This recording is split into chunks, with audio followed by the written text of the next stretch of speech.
Five, four, three, two, one. Hey, everybody, it is your girl, Valerie McAllister with Sister Talk with Valerie. I am your chocolate smoothie every Friday at 7:30 on Untapped Music Radio. And tonight's guest is a special guest because she's my sister, but she's also Miss T. Hatchett, author, entertainment extraordinaire, producer, all around girl. She'll introduce herself to you. Hey, Terry. Hi. How are you, darling? I'm fine. I'm stressed. It's one of those days. You stressed? What you stressed for? It was one of those days. It's, dealing with people and, for people who don't know, I have the Hatchet Chronicles. I have, um, my husband's a producer, so I have artists. Artist management. We have the record Excuse label. me, So there's someone in the background that can I be. see. Who that? Who that? Who that, Valerie? We're kind of live. Just keep rolling. Just keep going. So and I try to help everybody, and I had a couple of incidents today, and plus I have my regular 9 to 5, and it's just people in this world. It's I had to pray this morning. I really had to pray this morning because I pulled out my Bible, read my Bible, and went to my husband and prayed because the people are so entitled and so rude and mean, and they don't think about other people. And that's just the world we live in these days. And it just, it annoys me. Just plain and simple, it's annoying. So you said people are rude and mean. You sound like me having losing faith in mankind. But throughout this time, have you found people who are generous and kind and good and loving? Yes, I have, because I think when we've talked about this, um I think there was, if you can pull something good out of the pandemic, I think it brought people together. You saw people hearts, you saw good people. But then, I have this theory about things, and it sounds a little crazy, but you know how, there's on TV you see the vampires and you see the good vampires and the bad vampires, and you know I feel like that it's not something that changes people. People change because people are who they are inside of them. So if you're good inside, then something that happens just gonna magnify your goodness. If you're bad inside, that something that happens is gonna magnify your badness or your evilness. And I think that that's the same for everything. Even in this pandemic, you have your people that their goodness inside has magnified through this epidemic. And then you have the people who are just evil, and that has magnified through this pandemic. I think that's exactly what it is. That's my theory on that. Well, but do you think that it is as simple as people are either good or evil? I do. I do. And the reason why, and I'm careful with the word evil, but I think that people tendencies are what they are because people don't stop. We don't. And I say we because I think everybody's guilty of it. If we don't have to, we're not going to look inside and see what type of people we are. See what type of person. We don't look in the mirror, the man in the mirror. We don't normally do that. And one of the reasons I think why not is because it hurts too much. Because nobody want to think of themselves as bad or evil. They want to feel like they're by nature good. They want to feel like that is not their fault, you know, by nature. However, I told you that when I lived in Georgia before, I went through this change whereas I was celibate, and that caused me to look inside myself and see some things that I didn't really like about myself. But if we really think about that, how many of us really do that? How many of us really take the time to go through a change where we look inside ourselves and see everything? I mean, the good, the bad, the gritty, the nasty, the things that we have did that we're ashamed of. How many of us actually take that time to do that and learn from it and make a change with ourselves? Most of us do not do that. So, Well, but so I am this person that believes that there's more than just black and white, there's gray. So everyone has the potential, I believe, to be both good and evil. And sometimes the evil might take over the good. I think we're more of one thing or another at different times. But you're talking about self-reflection, right? Really looking at yourself and doing self-reflection. I know that I got the ability to be ugly. Like I can go to 10 and I can do that. But I also know that I have a heart. It's not, I have to be pushed there or feel like someone is really trying to take advantage of me. And then I'm just all out there. But it's a balance, I think. I don't know if it's, I but think it's that still some black people are and closer to one white. side than the other. It's still black and white. If you look, you're talking about cause and effect.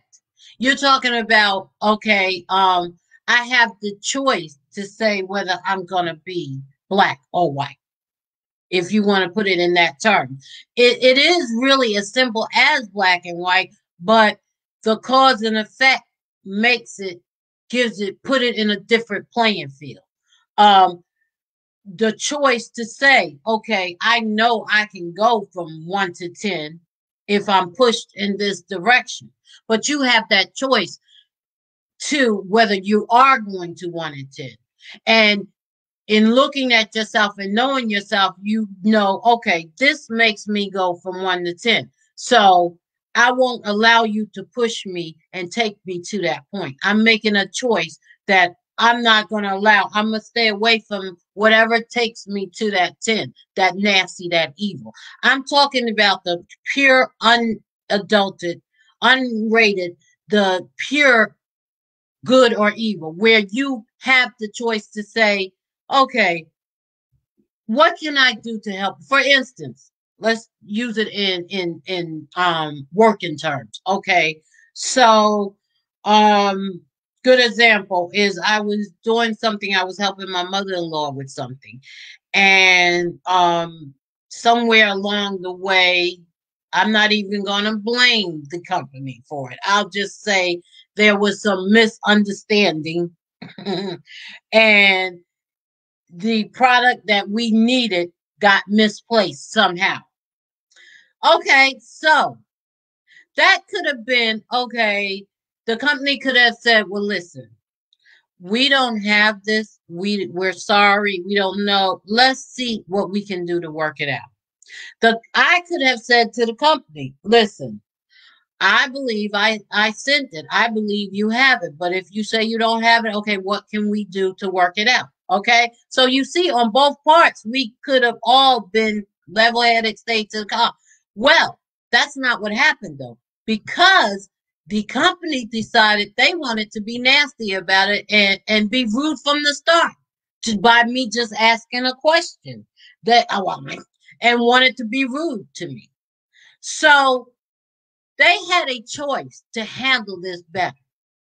So when I say some people are just automatically nasty, that's what I mean. Because there was no reason to for me to have for them to give me that response. He could have said, well, listen, we don't have, even if he didn't like something about me, even though we were on the phone, if there was something that I said that he could have made the choice to say, well, listen, I'm sorry, we don't have it. No matter what you say, we do not have it. So what can we do to fix this? That would have been a better response than just, well, you know, we said we don't have this and this is what you have to do, and hang up on me. That's not how you're supposed to run a business. So that's what I mean Well, by that that sounds like meanness. bad customer service to me. That sounds like bad customer service.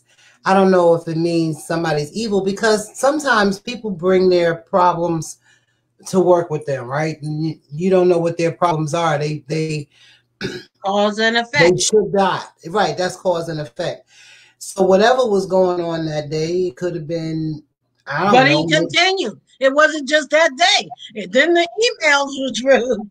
What I'm saying is, okay, we all have problems. I don't know too many. I don't know anybody that don't have some kind of issues or problems. But we have the choice to say, just because I got a problem, don't mean that I got to reflect it off on you, especially in these days and times. That's what I mean by magnifying. In these days and times with the pandemic and the uncertainty of life, we have people that have gone over and beyond because they just, we're in a pandemic and, well, it has even enlightened people. Let me stop and think about how I've been acting lately. And this tells me that life is not promised. So I'm going to change my life. Then we have people that's just like, excuse my French, but F you and F the world. And, this just makes me more evil. This just makes me more mean and mad. And that's what I'm saying. It's like, those are the people that like it just brings me to that I have to pray, Lord, don't let me lose my spirit. That's what I'm saying. Well, I mean, I understand because, for the past couple of days, I've been on one, and I really haven't thought about how it has come off, because sometimes you get full and you have to vent. But let me get back to sort of faith in humankind, because I said the other day that I had lost faith in humankind.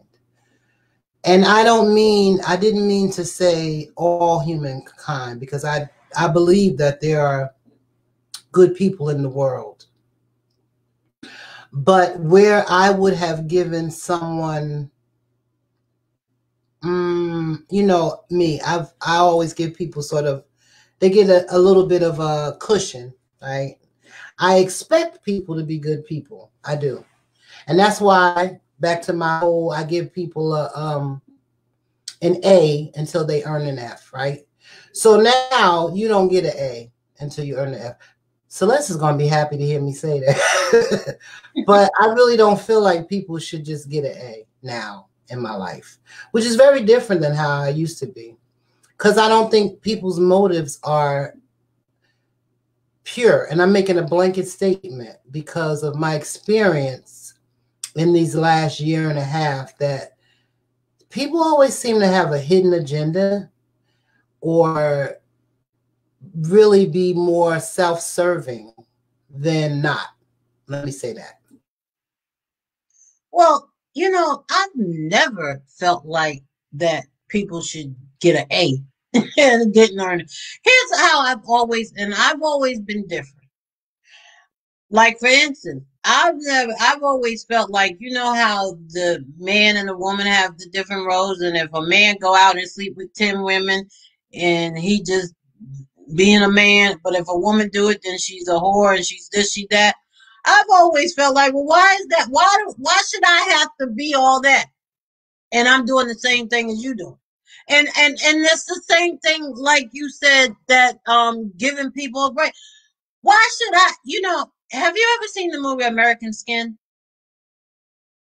I just saw that yesterday, Val. I just saw that yesterday. Well, that's how I feel. Why can't I be me? Why can't I have my feelings? Why should I have to bend down or be anything different than the next person? Why should if I get upset and I curse you out, I'm an angry black woman? Why? Well, then guess what? I guess I'm going to be an angry black woman because I'm going to curse you out, because I don't feel like I should have to he and ha and yes, master, and bend my feelings, or I can't be liking my candy. Ooh, this candy was cute, or that candy is cute. or I'm called a whore because I like different candies. But men can do it and they okay. They a man. I don't feel like I should. I'm me. And if you don't like it, you can't accept it, then bye bye. You ain't hurting me. But I'm gonna be me all day, every day. And if you can't deal with it, then you need to just not be around me. I ain't mad at you, but don't be around me. Because I don't wanna be when I was small, I was shy and I was wanting acceptance. And at some point, somewhere in my life, that went to here I is. Take it or leave it, love it or not. You sound angry. You know what? It's okay. He still loves me. I don't care. Maybe I am. I don't think, but see, that's just it. Okay, now he sees that as sounding angry. And why couldn't that be just my personality? Why do I have to be labeled as being angry because I feel that way? Why is that a negativity? And tell him to answer that. Ask him why is that a negativity because I feel that way. Well, I don't think, I think that we all are right to our feelings, right? And I think that there comes a point in time where you get comfortable in your skin and you say what you feel and you feel what it is. You know what I'm saying? You mean what you say what you mean, whatever. That's who you are. Now, some people, and I think it's up to people. I think people spend a lot of time worried about what other people think. Worried about what other people think, right? That's why I always said I couldn't wait to get an old woman so I could say whatever I want to say, because you know you get to the age where you can say what you want to say, right? And I feel like I'm there now. I feel like that. But that's a good point. Why do you feel like you have to get to an age to be that way? Why can't you just naturally be that way? Well, it took me a long time to feel comfortable enough in who I was to be that way. Because it took me, because I used to feel like I needed to, you know, so we have the same mother, but I always felt like with mommy, you know, I always wanted to please her. She expected me to bring home good grades. And so I felt like I had to bring home good grades. She expected me to be good, you know, be the good girl. So I felt like I needed a little sneak if I was going to do some stuff. So and people expected certain things of me, and I thought that I should meet people's expectations so that I would not disappoint them.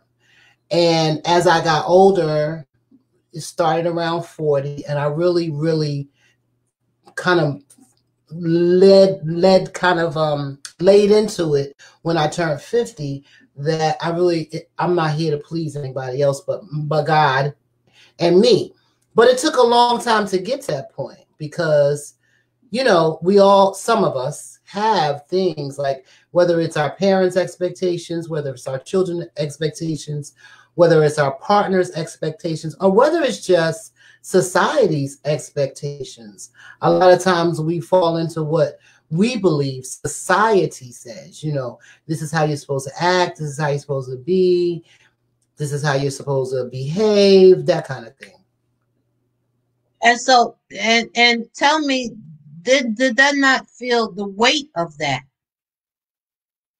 Yeah, it's a heavy burden. And what I always say is there seems to be, and I don't know what it's like for men, but for women, there seems to be this invisible book that tells us how we're supposed to live. You're supposed to get married. You're supposed to take care of your children and your family. You're supposed to cook a good meal.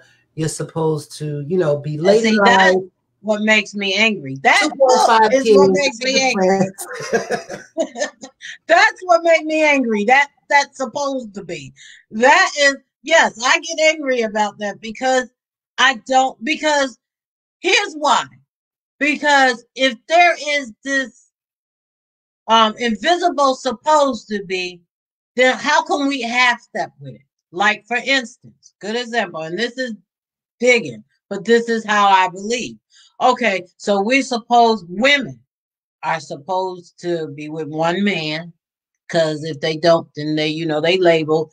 They supposed to get married, have kids. If they're past 40, Then they're old maids because they should have had gotten married and found somebody and fell in love, whatever. Okay, so the word, and I always use this as an example because this is the first thing that comes to my head. Understand and perfect, those two words. Perfect, supposedly there is nothing perfect. Then why is there a word? If perfect does not exist and there is nothing perfect, which everybody, oh, there's no such thing as perfect, then why does the word exist? So supposedly there is nothing perfect, but the word exists. Understand. Under means below standing. So we're saying below standing. But we're supposed to understand. So we're supposed to be below standing. That's why I always say overstand.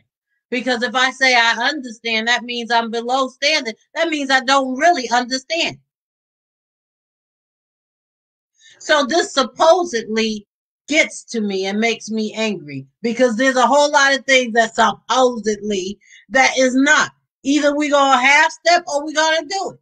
You can't straddle the fence. That's okay. This just happened when I got in my 40s, but I'm in this newfound thing that you know, it's like effort. This is how I feel. Well, Mr. Frank Hatchett says that society points the finger, so the spotlight is magnified. And Mr. Frank Hatchett also says, "Aw, fiddlesticks, you don't cook anyway." Oh, no, he didn't. You know what? You tell Mr. Frank Hatchett he will be eating oatmeal for the next 2 months. All right, so I have another something that I want to broach because we talk about what should be and what shouldn't be. And I have to say, sis, you have evolved into one of these kind of learned woman who has found herself. Did that have anything to do with the fact that you found the right mate for you? Because I know that you've kissed many frogs. But I know that it is a blessing that God sent you to my brother-in-law and sent my brother-in-law to you. So was that part of your evolution, or was it just you just got to a mature place in life? That was what that really was my gift for getting to the place that I was supposed to be. God was prepping me all along because I would never have had. It's sort of like what came first, the egg or the chicken. I feel like that I would never have had that perfect mate if if I didn't allow God to prepare me for it. Because I went through some, you said kissing a lot of frogs, but it was much more deeper. I done been through some in order to graduate to be prepared for this mate of mine, this perfect mate of mine. So I think that the answer is it was a combination of having him and also preparing for him. I was going through a change before I got with him, but because I graduated a level, I was blessed with him. I think that's a blessing to find the perfect mate for you. But I think I'm coming to the point where I feel like it might not be a perfect mate for everyone. And sometimes, especially as women, it's almost like we feel like we're not somehow valued, or we're somehow less than if we don't have a man in our lives. That's the ultimate thing. I talk to my daughter about that all the time, my oldest daughter, about, I know her desire is to be married again. And I respect that. And I believe God is going to send her who is for her. But even me, as I contemplate, I really feel like, sometimes we attach our value with having or not having a mate. Because I know people with mates that's like, ooh, that's trifling. So if you just want anybody, okay. But if you really want a God-sent person and you don't get that person, what does that mean? Does that mean anything I less don't for you? think I don't think that it's not. I don't think it's necessary, but I do believe there is someone for everyone. Because and the reason why I believe that is because of Adam and Eve. My belief is that Adam was one. And Adam led the way to be split apart. Your other half is out here. Now, whether you meet up with him and get with him, that's a totally different thing. But you do have another half. You have another half because Adam had another half. The reason why Adam had to have another half because Adam didn't know himself. If he knew himself, then he would have known that he didn't need a partner. His partner was right there with him. But he couldn't see his partner as he saw the other animals paired up. And he thought, because he didn't know himself, he thought that he was alone. He didn't realize that he was two people in one. Think of it this way. And a pastor, a preacher actually said this. Adam could go around having orgasm all by himself. Can you imagine that? He didn't need nobody else because Eve was already inside of him. Eve was taken from his rib. In Hebrew, that means the rib means womb. The womb, it means womb. Is that right? Yeah, I think it's womb is the meaning behind that in Hebrew. So that means that Adam had a womb. Adam, God put him to sleep and took a half of him so that he could see, only to show him that here go your other half. Because Adam didn't know himself to know that his other half was already with him. So that means that led the way for us. All of us have our other half out here. We all don't always meet that other half. It's like a puzzle. You know, you have a jigsaw puzzle with a lot of pieces, and there might be a missing piece that might have been under the couch or been under a table, and it's got all bent up and everything. And when you finally find it and you put it in the puzzle, you have to kind of like straighten it out or smooth it out so it will fit perfectly, even though it already was meant to fit perfectly, but life kind of ruffled it up so that you now have to straighten it out to make it fit like it was already supposed to fit. Well, sometimes we don't find that piece to that puzzle. We don't find that other half sometimes. That doesn't necessarily mean that that's the end of life or that it's detrimental. That just means we don't find it. I think everybody magnify things. It's just like the Bible. People take the Bible and they'll take a verse and they'll take it all out of proportion and magnify it, and they don't take it in the spirit that it was meant to be in. So Well, just let me tell you, because honey, girl, you have a whole lot of Baptist, Catholic preachers at you because you men. do, I have had debate after debate with men about Eve and Adam, about the fact that Eve don't even have a place because God didn't create Eve. She created Adam and then created Eve from Adam. And all the problems came with Eve because Eve was the one that bit the apple and it's all her fault, blah, blah, blah, blah, blah, blah. I've had heated debates with people in the church about that. And my response is simply this. First of all, I believe that God does everything perfectly, right? And obviously, he felt like Adam needed something to come up out of him to help him out. And I mean help in every sense of the word. And when it comes to the whole parable about the eating the apple, he gave the charge to Adam.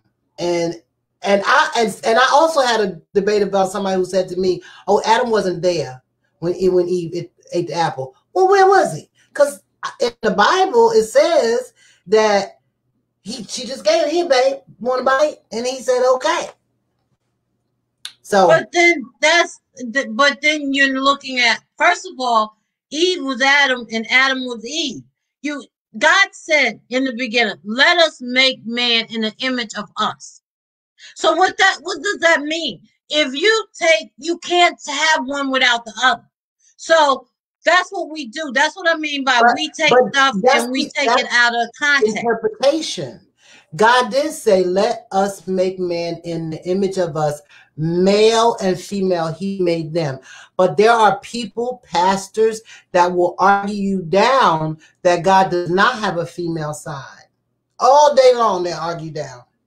Well, there also are pastors out here that are pastors because they are getting the money and because they want to be popular and because they're preaching through their word and not through what God is saying to them.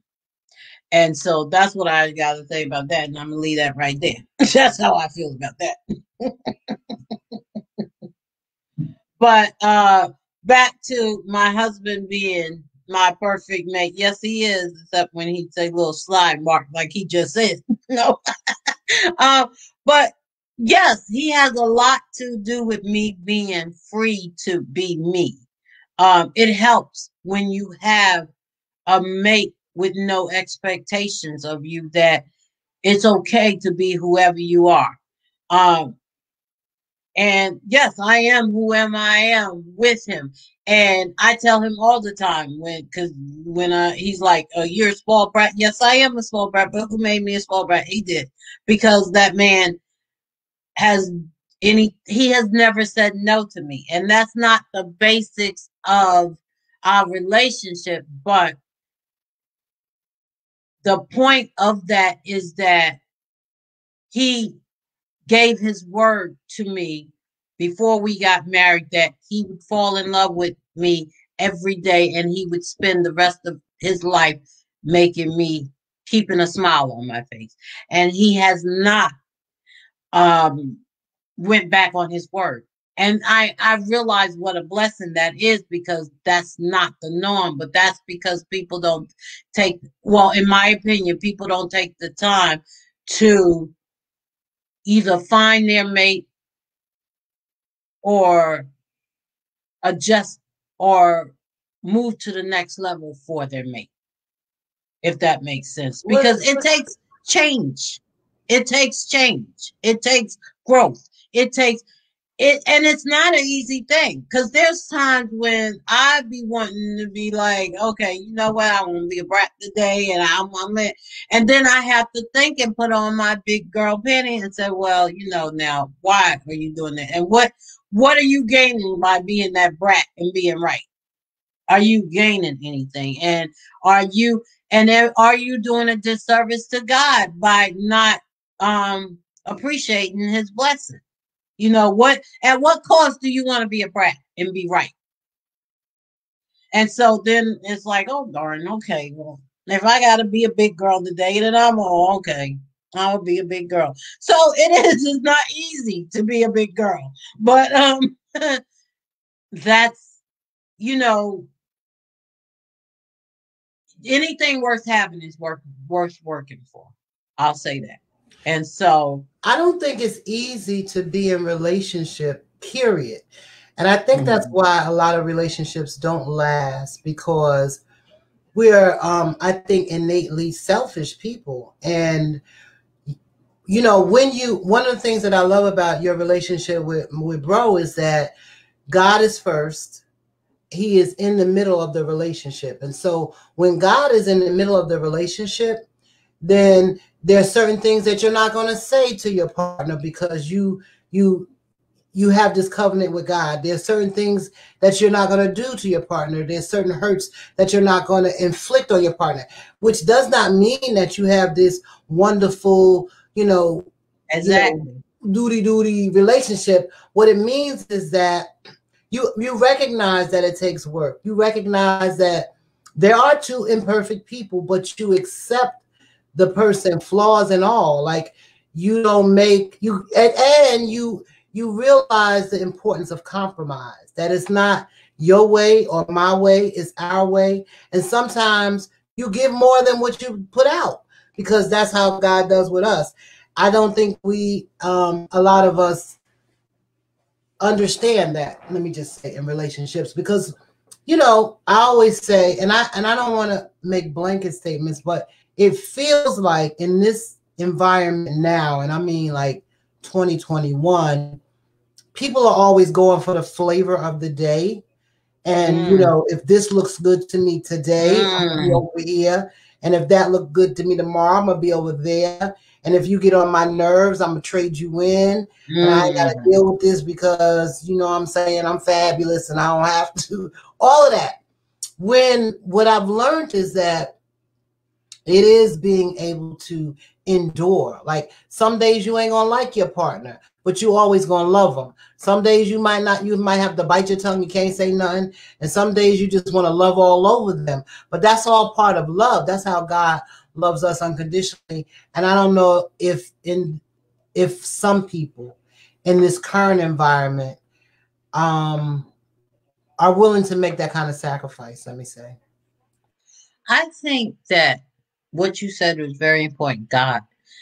Now, and I do realize there are some people out here that don't believe in God. I can't imagine, but I know it happens. But for me, I don't think that my relationship, my life, nothing would be right if God was not first in my life. God is the reason why I'm blessed with a husband that I have. Because he was given to me by God, made by God for me. So everything to me leads back to God. God didn't just give me a husband. God gave me a box, and in that box was a lot of presents, gifts. I have my husband, my brother. When me and my husband got married, my brothers were passed. So I had no living brothers. My brother-in-laws I feel the same protection that my brothers gave me from my brother-in-laws. I would go anywhere with my brother-in-laws because I know that they got my back just like I was their blood sister.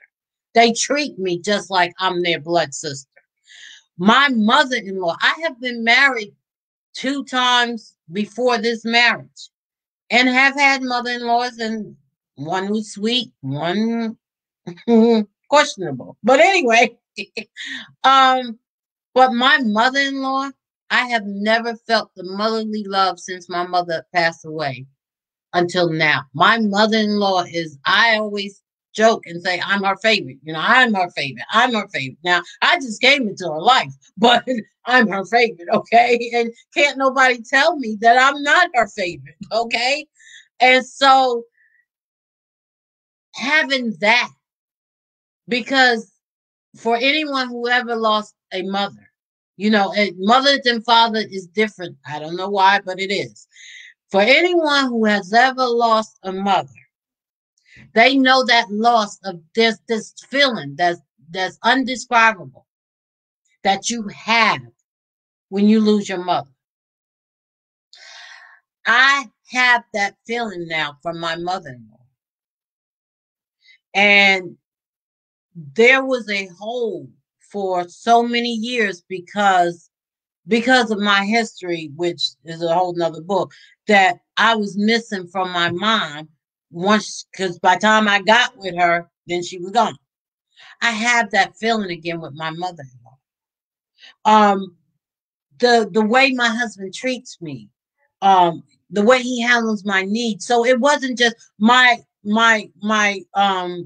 children who are my husband's children, are the relationship, not just the relationship between me and them, but the relationship between them and my children.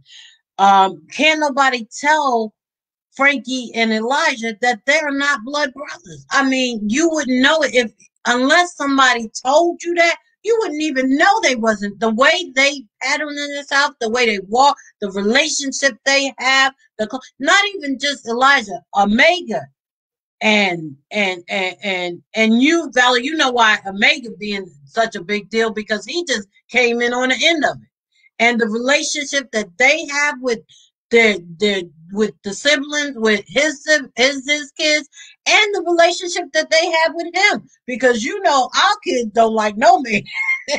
And just the fact that they say, I love you, Pops, that my son calls him more than they call me, that my daughter's like, where's Pops? How's my pop? How you doing?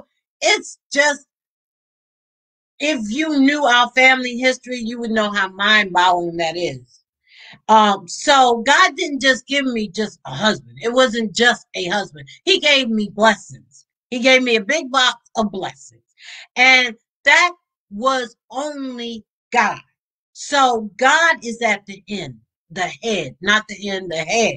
He's at the head and the tail, I guess. He is the one that is the orchestrator of everything. So when you say that God is in it, God is not in it. God is it. He is it. Because there would be none of this without him. So Yeah, that's my that's real talk. That's real talk. I know the day that you and bro got married, because and this is how I my feeling of it being God.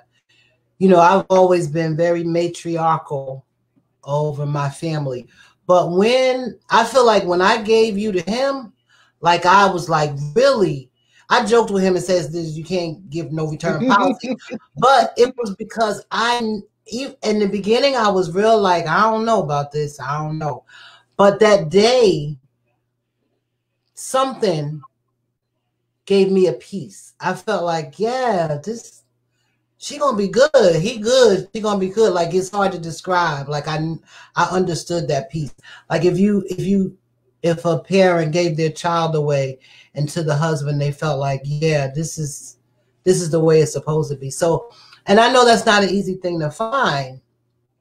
I think one of the things that I know about you and bro's love story is that you really took your time to get to know each other, which is another piece of listening to God and finding your soulmate, I think.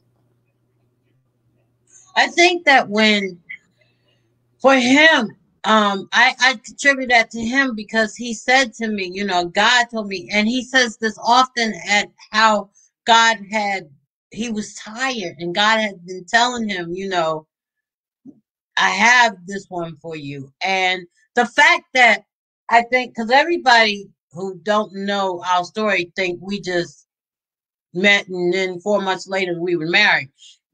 People don't realize we had known each other for 5 years at the time, but when we were friends and we talked. But one thing that we always go back to is that I'm very flirtatious, and before I was I see candy, I don't want to taste it and everything like that. And so when we talk about how when we met each other, we never saw the signs. Like he in his past was flirtatious and had no problem with, talking to a woman, and women came to him and blah, blah, blah. But we never saw each other's flirtation. We never saw that side of each other in those 5 years that we were friends. We were on a different level, and we always say it was God that blocked that, because had we been that way, then we wouldn't have got together like we did. Like for instance, we stayed celibate until we got married, even though we lived together. And that was for me that was one huge thing, because it was like, I don't know about that, because I had my ideas of you supposed to test out the waters before you actually jump in, okay? And so I kind of struggled with that, okay? But what we realized is God was the orchestrator. Because God was the orchestrator, that everything that we did up to the point of the time we got married was orchestrated by God. And my husband even said to me, if we do this thing like God says, then we're going to be all right. And so I trusted him enough to do. I also believe, Valerie, I think I said this to you before. I think sometimes God will use that very, what's the word? Your vulnerability. Everybody, yeah, that you have. Yeah, you know me. I was, player with men. And I think God used that to bring me to where he needed me to be. I think he used things that to bring you to, and that's what he used for me in my husband to. So we're talking about in these last couple of minutes, I want to talk about really in this journey right now where we stand, where we sit, and the importance of God, but how challenging it is, right? One of the challenges that for me is that, I wake up every morning, I have a conversation with God, and I go through these highs and lows. And then what I understand about myself now is that before I would be like, oh, if you're sad or depressed, that means you don't trust God. It's not about me not trusting God. It's about my flesh. And most of the time, I don't trust me most of the time. And because I have these highs and lows feelings. But what I do understand through this time is that if you don't have a relationship with a higher power that you call God, I don't know how people are even getting through this, because I feel sorry for him. Being when like me feeling all of this angst about the state of this world, about the racism that is in this world, about COVID, about being isolated. It's only through God that I would be able to withstand it. And that's the other thing that I want to say about people of color, right? What that has been my experience with people of color. Because, you see the extreme, people who are racist to the core, and substantiate that sometimes with the Bible, right? Mm-hmm. Mm-hmm. But people of color, our faith historically is what kept people, I believe, what kept folks from not laying out masters and, just having Bessie the Mule stomp on them and, coming together. And I mean, I know there was fear, but I believe that faith has been what has carried us throughout all of these years. And the reason why I believe that Black people would never visit the same fate that's been visited upon them is because we believe in God, most of us. Because that faith says, you know what, that was messed up what you did, and the only reason why you still standing is because of God. Because that's the only reason why some of us ain't standing on top of buildings just picking people off, is because of our faith in God. So I think, right, that anchor, that faith, that trust, that belief in God is what gets us through most things, all things. Well, I don't know who's on this line, and I'm going to say something that probably, if the wrong person is on, they're going to have a fit about, but you know me, I'm going to say what I think.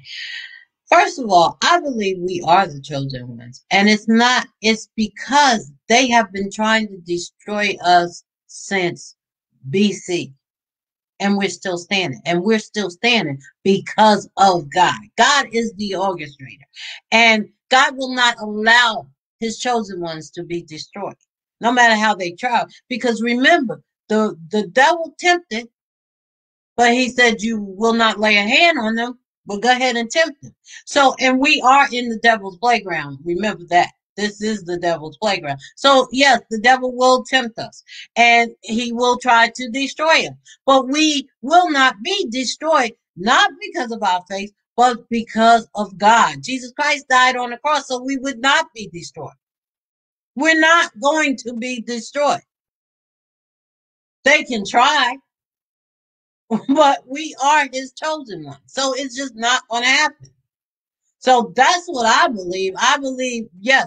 And what you said about before, you felt like that if you was depressed or something, is that you didn't have faith. Mom said something to me today because I told her, the things that I was going through, and I said, the devil is busy. I said, I had to pick up the Bible. And she said, well, maybe it wasn't the devil. Maybe it was God. Because if we think about it, sometimes God do test us. And when I thought about what she said, I said, you're right, because the old me would not have picked up that Bible first. The old me would have picked up my tongue, some tongue lashes, and some things, and said some things. So, Yes, I passed that test. So I was very proud of myself today because instead of going into this whole rant and raving lunatic way that I wanted to go in, I said, okay, devil. And I picked up that Bible. I read the Bible. Then I went to my husband. I was like, we need to pray. And I prayed and then I got over it. I went on about my business.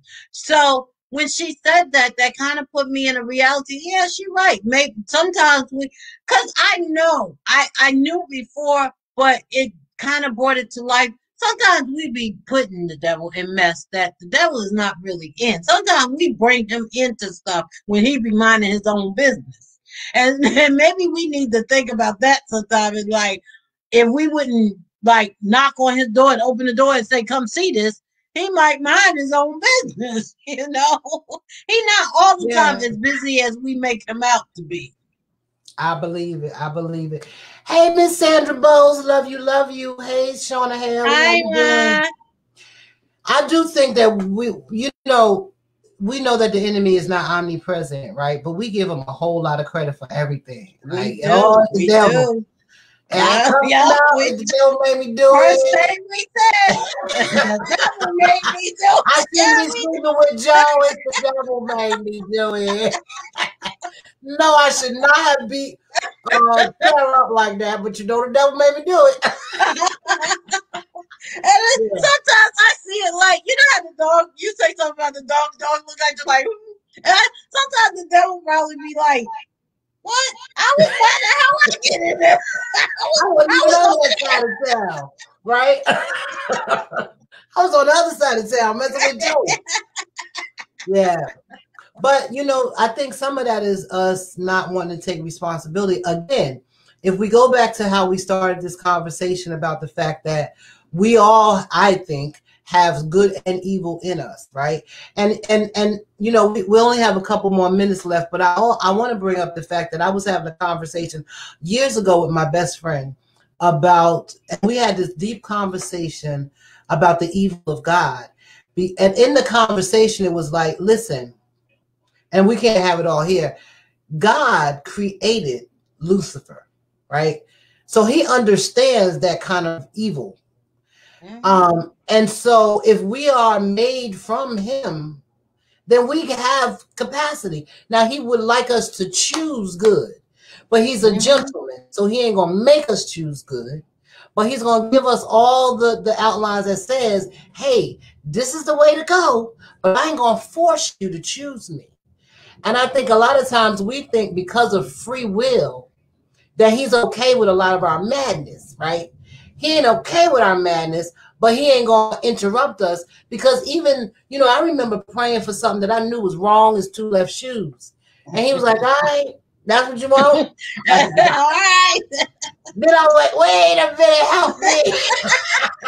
You kidding me? I was just kidding. But again, God is a gentleman. It's about a choice. And I think people think because he's God that we're not supposed to have choice. Well, why did he allow? Why did he let? Why did da-da-da-da-da? Well, what about our choice? They don't understand what that means when it says God gives you choice. I think a lot comes from understanding too, or overstanding, whichever word you want to use. Like, remember when we talked about, you said, well, God gives you, you was looking for, remember when we was in Rhode Island and you said, well, God always provisions. And we talked about the meaning, the real meaning of provision and what it meant. And it doesn't necessarily mean that that's a sign that he's going to give you. I think that's the same thing with the word choice. Just because it says God give you choice, don't mean that, a better one. God might be creator, but that don't mean he's the orchestrator of everything. It's like some things like The Shack. I use that as that's a perfect example. I love that movie because it's like, okay, yeah. He was like, why did you allow my daughter to die and go through that? Why did you allow that? And it wasn't so much about the daughter. It was about you. And it was about the guy that did what he did. He had choice. He made that choice. That don't mean that God is not going to, he's not going to get suffer for that. but he's also God's child too.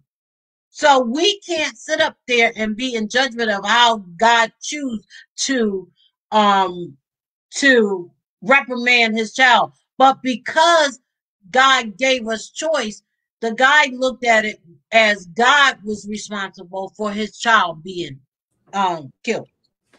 And And so I think it's about the definition of things, how we look at the that goes definition. back to, I'm going to say, this kind of winding it up, is that people not wanting to look at the fact that, like evil, like that's God's child. No matter what he did, like that shouldn't be Exactly. our child. It's almost like we got a family. You know, we all got family that some of us, Yeah. oh my God, but that's still to the mother. Those are all her children. Exactly. Now, Sadie might not be the most savory character, and she might not be everybody's favorite, but that's mama's child. So we want to Mhm. feel like we want to interrupt who God's child, who he gets to love, who he gets to Who is say, his child? child. Or if somebody does something terrible and hideous, that if they don't ask, they can ask for forgiveness and say, I'm sorry, Dad. And they get it, because we want to be the judge and the jury. We want to be like, nah, I'm Exactly. supposed to Yeah. go Yeah. down like that. Yeah. But thank God we are not. And thank God that they are not on us, because it'd be pitiful. It'd be pitiful. And that goes back to what I said in the beginning about looking inside yourself, because it's easy to point the finger and judge somebody else instead of looking at yourself and pointing the finger at yourself and say, well, what about me? I might not have done the same exact thing. The people has changed, but the game remained the same. So, we don't think about that. We think, oh, I wouldn't have did that, or I don't do that like that. You might not did it like that, but you have did, so Mhm. And never say never. Never say never. Listen, exactly. I have loved talking to you. This I was a pleasure. I wasn't for it at first, but I really enjoyed this. We gotta do I this love again. it. I love it having my sister. This is my blood sister, y'all. We came out the same womb womb. So thank you so much for joining Sister Talk with Valerie. Hanging out with your chocolate smoothie on Untapped Music Radio. We air every Friday at 7:30, and sometimes we even do the replay on Saturday. Hey, Yes, yes. hey. So y'all have a wonderful evening. Have enjoyed the conversation. Hope there's been some nugget of information that you can utilize for your life. And if not, hey, we enjoyed you hanging out with us today. Have a great evening. Everyone, love you as always.